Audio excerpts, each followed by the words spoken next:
कंधर बाहु विशाला,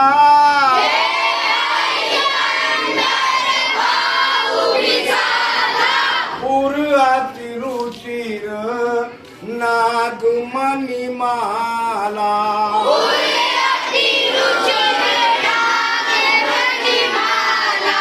सुभग सोन सरसीरु लोचन,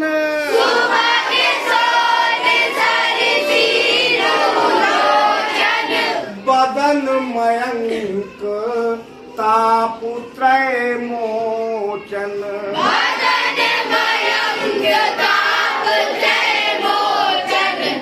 देखो कहानी सुनते जाओ और कहानी के साथ साथ में कुछ वर्ड्स, कुछ शब्दों को समझते जाओ जो आपको पर्यायवाची, विलोम शब्द आदि लिखने में काम आएंगे। केहरी, केहरी मानी होता है शेर, सिंह, तो शेर के पर्यायवाची लिखने को आ सकते हैं, तो एक पर्यायवाची आप केहरी लिख सकते हो शेर का, याद रख लो। कंधर, कंधर माने गर्दन का पिछला हिस्सा होता है ना। बाहु माने जानते ही हो, विशाल माने बड़े बड़े, है ना। तो शेर के समान गर्दन का पिछला हिस्सा है। जो राम की सुंदरता का वर्णन किया जा रहा है ना, देख रहे हैं जनकपुर की गलियों में घूम रहे हैं तो सब लोग उन्हें देख रहे हैं, तो कैसे हैं राम और लक्ष्मण। केहरी कंधर, शेर के समान गर्दन का पिछला हिस्सा है। शेर अपनी गर्दन से ही तो सुंदर दिखता है। हाँ, और बड़ी बड़े हाथ हैं, विशाल बाहें हैं।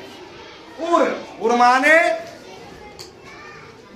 सीना, छाती, है ना, गले के नीचे का हिस्सा। पुर अति रुचिर, सुंदर।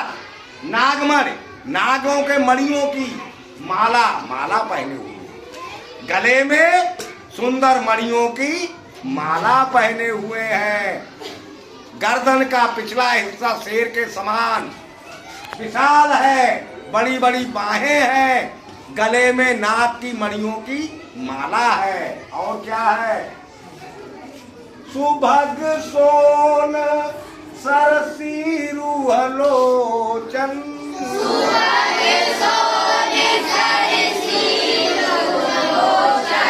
सुभग मानी सुंदर। अब सोना का पर्यायवाची उसका लाल रंग का आ जाए, सोन मीन्स लाल। सरसीरु, कमल, कमल के तो खूब आते हैं, तो कमल का एक पर्यायवाची सरसीरु है। लोचन, आंख, आंख के भी आते हैं। लोचन, नयन। तो सुंदर, लाल लाल, कमल के समान आंखें हैं। राम और लक्ष्मण की आंखें कैसी हैं? सुंदर, लाल, कमल के समान।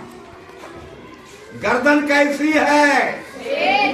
शेर के समान। बड़ी बड़ी बाहें, मणियों का हार, ये उनकी सुंदरता है। बदन मयंक तापुत्रय मोचन,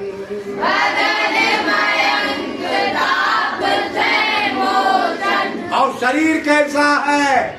चंद्रमा के समान। यहाँ पर सबके साथ मिलाया गया, उपमा दी गई है। उपमा अलंकार है। अलंकार भी सीखते हो, जब किसी को किसी से कंपेयर किया जाता है वहां उपमा अलंकार होता है। तो गर्दन की उपमा किससे दी गई है? शेर से उपमा अलंकार। चलो यहाँ तो ले जाओ। और आंखों की कमल से, और शरीर की चंद्रमा से। सुंदर शरीर है जो तीनों तापों को दूर करने वाला है, जिसको देखने से तीनों ताप दूर होते हैं। अब तीन ताप और समझ लो कौन कौन से होते हैं। ताप का मतलब कष्ट, दुख। एक होता है दैहिक, एक दैविक और एक भौतिक। दैहिक का मतलब होता है शरीर में कोई रोग लगा हुआ हो तो उसे दैहिक ताप। बुखार आ रहा है, कोई बीमारी लगी हुई है, शरीर से परेशान है, उसे दैहिक ताप सता रहा है। दूसरा होता है दैविक दुर्भाग्य, बाकी साथ नहीं दे रहा है। कोई बच्चा खूब मेहनत करता है, खूब अच्छी पढ़ाई करता है, सब कुछ याद करता है, और जैसे ही एग्जाम आते हैं वैसे ही उसे बुखार आ गया और डॉक्टर ने 1 महीने का बेड रेस्ट बता दिया, पेपर निकल गए। दुर्भाग्य हो गया या नहीं हो गया? ये दुर्भाग्य होता है। दैविक भौतिक साधनहीनता, किसी के पास बढ़िया दिमाग है, एकदम सारी बात समझने वाला बच्चा है, शरीर से भी ठीक है, भाग्य भी अच्छा है, लेकिन साधनहीन है, कॉपी किताब खरीदने को पैसे नहीं है, स्कूल की फीस देने को पैसे नहीं है, और भी बहुत से बातें हैं, उसके लिए साधन ही नहीं है। तो तीसरा ताप ये होता है, दैहिक, दैविक और भौतिक। तो राम के दर्शन, राम और लक्ष्मण के दर्शन कैसे हैं? इन तीनों दुखों से दूर करने वाले हैं। जो राम और लक्ष्मण के दर्शन करता है उसको ये 3 दुख नहीं होते। के हरिकंधर बाहु विशाला,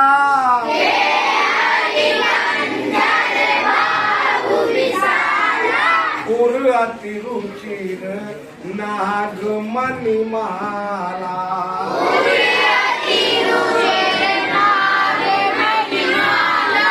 सुभग सोन सरसी रुहलोचन,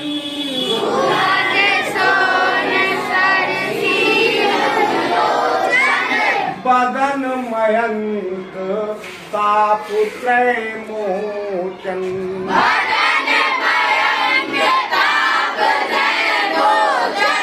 समझ गए दोनों चौपाइयों का? Yes sir. दैहिक ताप समझ गए, तीनों ताप समझ गए? Yes sir. दैहिक, दैविक और भौतिक? Yes sir. अब सवाल करोगे? Yes sir. बताओ बेटा समीक्षा, write down the numerical coefficient of term.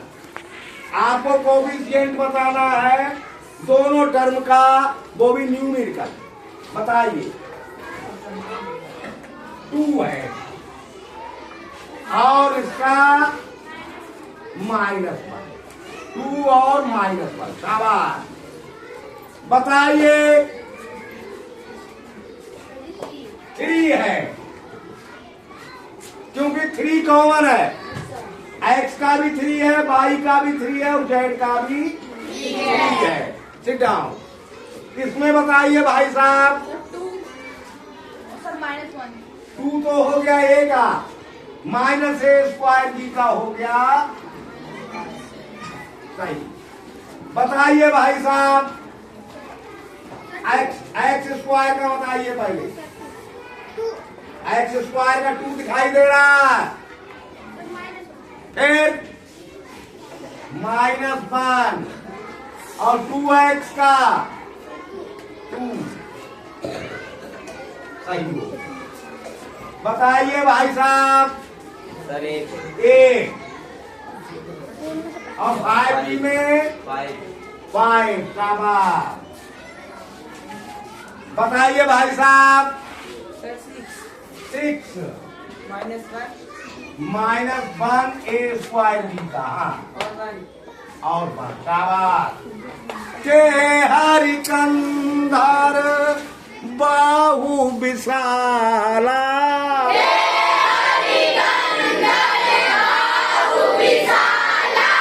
उर अति रुचिर नाग मणिमाला,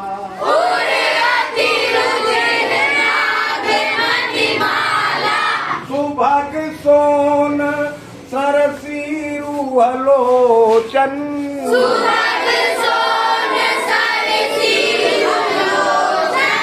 बदन मयंक तापुत्रय मोचन।